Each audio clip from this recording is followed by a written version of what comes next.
Hey everybody, what's going on? Well, it was bound to happen sooner or later. Saw my first pandemic fight at the truck stop at a TA in Wisconsin yesterday. Two guys got into it. I guess we were at the fuel desk trying to get our fuel receipts. I was towards the back of the line. These two guys were up front. They could hear them bickering about something, and the cashier, and then all of a sudden they started pushing and shoving and jaw-jacking. I guess what happened was one guy was upset with the cashier because, you can't get a cup of coffee right now. They have to make it for you behind the counter. Which is whatever. It's not the cashier's fault.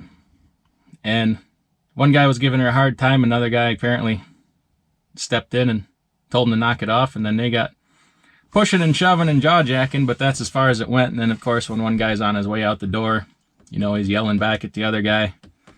Like, I'm going to get the last word in before we end this. The cashier had to tell them both to get the hell out. But, if you see that kind of stuff going on right now, speak up and say something. Because people don't need to be giving these cashiers a hard time. This situation is not their fault. And they don't have an easy job right now either. Taking crap from one person after another all day. They just don't need it. They're just trying to do their job too, just like we are. So if you see that, stand up for them. And also, there ain't no reason for people to be fighting right now. We're all trying to do the same job. We can all get along. There's really just no reason for that. Probably going to see more of it, unfortunately, but I'm glad that didn't escalate any further. Now, before I continue, I just want to take a second, quick apology. Last couple of videos I did got a little political. I never really set out to do that. I'm going to try not to do that anymore. Get back to just trucking. All things related to trucking. And also mix in a lot more financial stuff. Personal finance, investing, economics and economy. I'll probably still comment on economics a little bit here and there, but only as it pertains to your money, not politics. In relation to that, I just saw yesterday that Egypt has put some controls on their banking system. You can only get so much cash. You can only take so much at the ATM. So if you watch some of my previous videos, you know what I'm talking about there. Now, I just went to the gas station and I filled up. I took a bunch of gas cans because I have a bunch of things here that run on gas. I got some tractors and mowers and all kinds of stuff. And springtime, you got to fill everything up and you end up using a lot of gas. I filled up my pickup. All in all, I think I bought 52 gallons of gas, which isn't really all that much. If my pickup tank was empty, it would take, I think, 40 gallons. So it really wasn't that much. It just looked like I was buying a lot because I had a lot of gas cans spread out on the ground. But get this, gas was 93 cents a gallon. I took a little video. I'll try to put it up on the screen here. It's kind of a crappy video from my cell phone. 93 cents a gallon for 88 octane. And then 87 octane was 97 cents a gallon. So I ended up buying, I don't remember how many gallons, but it was only 60 bucks. I think I got 62, 63 gallons altogether. While I'm doing this, some jackwagon, young kid, comes up to me. Oh, people like you that are hoarding, that are creating all these problems. I had to resist my urge. My first instinct, of course, and this is the old Adam. This is not the new Adam. I'm kinder and gentler now. My first instinct was to pull the pump out of the gas can, spray him down, and throw a freaking match at him. But, of course, I don't need to go to jail, and that's excessively violent. Then I thought, well, mind your own damn business. But instead, I just explained to him that, I have some tractors and some equipment we need to get running so we can start, doing planting and all this and that. I said, you like to eat, don't you? He just looked at me like, what the hell are you talking about? Like, it never registered to him where his food comes from, Just a young kid. I think he left kind of confused. I told him, I got a lot of tractors. I said, this won't even fill up one tractor. But anyway, the moral point of the story is gas was 93 cents a gallon. I don't think back in, what year did I start driving? 1994, when I first got my driver's license. I don't think I ever saw gas that cheap in 1994. So that was pretty cool. Anyway, WWMHD is in the title of my video. And you're probably wondering, what in the hell does that mean? Well, I just thought that in the spirit of everybody being starting to get at each other's throats, people getting depressed over the whole situation and what's going on, and that once in a while you need to take a look back in history and, you know, look at your older philosophers and poets and people that were, you know, deep thinkers from way back. So WWMHD, you know, I didn't want to have to do this, but the times call for it. What would Merle Haggard do?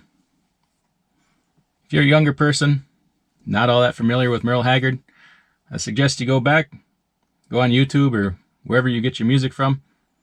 Just go through a Merle Haggard playlist, man. And if you don't come away with a new appreciation for country music, that's too bad. Anyway, Merle Haggard wrote a song, Are the Good Times Really Over for Good?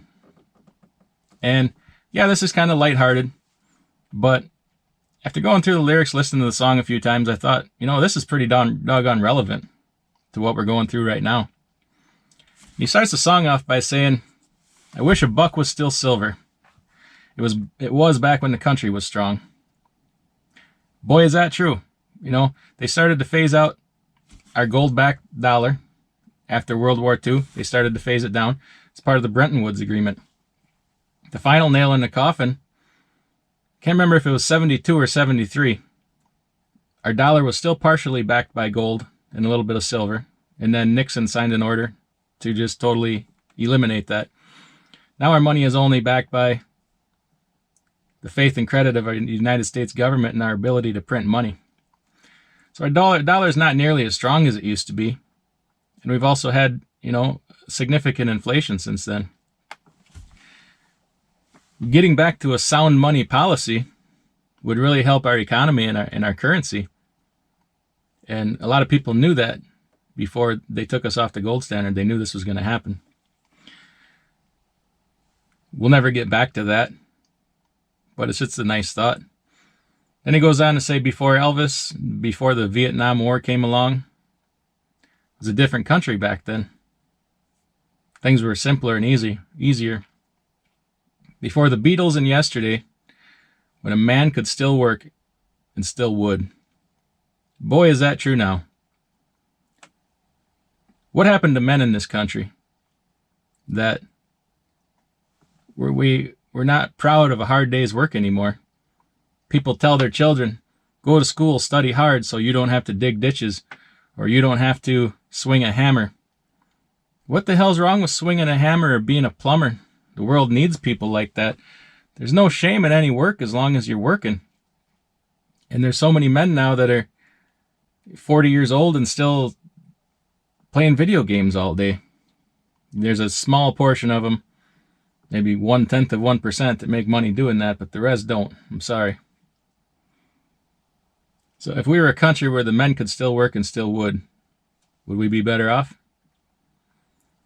Then he poses the question, the best of the free life is behind us now. And he says, are the good times really over for good? Well, that's a big question. Are they? But later on, he'll go on, tell us how to get back on track with that. Then he says, I wish a Ford and a Chevy would still last 10 years like they should. Well, what do we make in this country anymore? We're not just picking on Ford and Chevy. Of course, it would be nice, you know, if we made cars here in this country that would last as long as some of the foreign cars like Toyota, stuff like that, where the quality... Now, the quality of a U.S.-made car is way better than it was back in the 60s and 70s. But in certain fashions, we still have a long ways to go.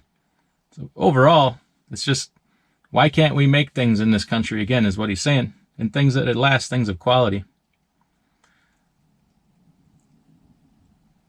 And then he goes on to say again, is the best of the free life behind us now. Well, is it? Or can we get back to that?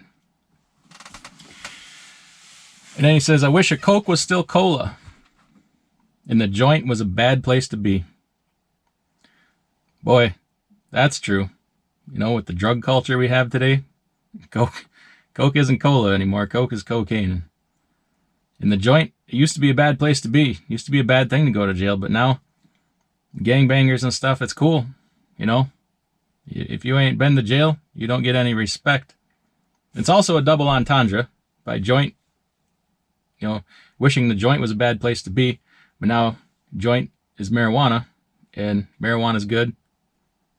Yeah, it could be a double meaning thing there. I don't necessarily think marijuana is a horrible thing, but back in the day, there used to be a lot of stigma attached to going to jail and doing drugs. Not so much anymore. Then he says, back before Nixon lied to us all on TV. Back then, people still had the illusion that politicians were honest. They were good people. They were representing us and leading us. And Kennedy kind of broke that mold a little bit with womanizing, but Kennedy was still very respectable in people's eyes. But the whole Nixon thing, lying to us, whether you believe it or not, I don't care. I'm just talking about the song here. It really shattered people's illusions of you know, America and honest politicians. Then he says, back before microwave ovens, when a girl could still cook and still would. Now, a lot of people today would probably have a problem with that. But you can take it more than one way. You know, people probably say it's sexist or whatever. But the way I take it, or choose to take it, is back when we had traditional families, where you could live on a one-income household. A woman could stay home and take care of the kids. These days, it's nearly impossible. You almost have to have a two-income family. Could we ever get back to that? Do we even have a choice? I don't know. I guess we all have a choice. We might be better off, you know, with young people coming up if they were raised that way. I just don't know if it's possible because of the way the world is arranged now economically. You got to have a two-income family. But then he goes on to provide a solution here that really it's up to us. He says, stop rolling downhill like a snowball headed for hell. It's indicating that it's up to us if we want that to happen or not. And he says, stand up for the flag and let's all ring that Liberty Bell. So basically, stand up, speak up, exercise your rights. If you don't stand up and ring that Liberty Bell, you're going to lose your rights. People will take them from you, or people will just forget about them. We don't want that to happen.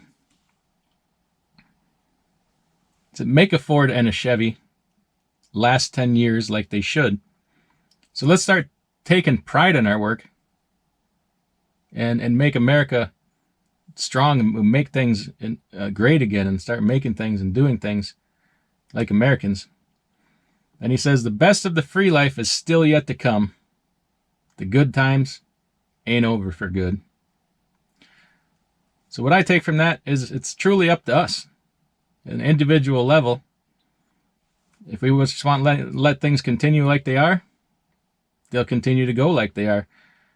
You know, we'll be rolling downhill like a snowball headed for hell, with no kind of chance for that flag or the Liberty Bell. That's the refrain throughout the song. But in the end, he says that's up to us to let that continue or not. So I know it sounds kind of ridiculous. He's kind of lighthearted, but I thought it was very relevant. And whenever you're feeling down, depressed, like there's no hope, go back like that to somebody. It doesn't have to be Merle Haggard. It could be whoever you wanted. Martin Luther King, whoever. You know, back in the day, they gave meaningful speeches. Now all they do is get up there and appease each other. So we can find a lot of meaning in the past and a lot of wisdom. But I just wanted to drop that on you. And if you're bored, nothing to do, go check out Merle Haggard. Have a good day. Oh, live stream tomorrow night, Friday night. I'm going to try and do a Q&A. I have a lot of questions I want to ask you guys. So tune in, and I hope to see you tomorrow.